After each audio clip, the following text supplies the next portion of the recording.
The mother and boyfriend jailed in connection with a 2-year-old's death will have their first court appearance next Tuesday.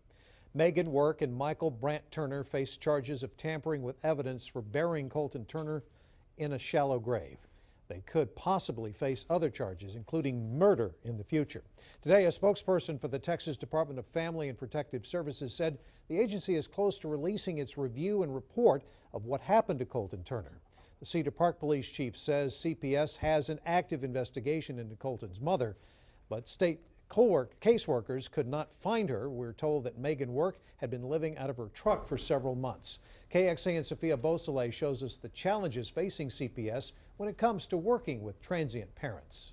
Robert, a spokesperson for Child Protective Services, says finding a parent who lives in and out of different homes can be like a big puzzle, and every case is different. For example, let's say someone reports an abusive situation and only gets the parent's name. Well, CPS will first search its system. They'll check all the addresses listed. If that doesn't work, they'll then see if the person is receiving government assistance. They'll also try to contact family members and track them down that way. And CPS says it will also check the schools of that child. But sometimes none of those pan out and the person just isn't able to be found, which is what the Cedar Park police chief told us was the case with Megan Work. Now, a CPS spokesperson declined an on-camera interview today, so we went to the School of Social Work at the University of Texas. We talked to Monica Faulkner, who's the associate director of the Child and Family Research Institute, and she says at the end of the day, it comes down to funding and resources available to CPS workers.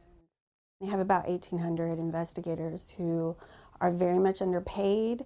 They turn over at a very high rate, so there's a lot less longevity in that position and expertise. So it's tough because they have other cases to work while they're trying to track down a parent. So they experience quite a bit of challenges. Now, Faulkner also says she believes CPS could always use more money in general. Reporting from the newsroom, Sophia Beausoleil, KXAN News. Sophia, thanks. A closer look at the number of child abuse cases here in Texas gives you an idea of the challenges facing CPS workers trying to keep children safe.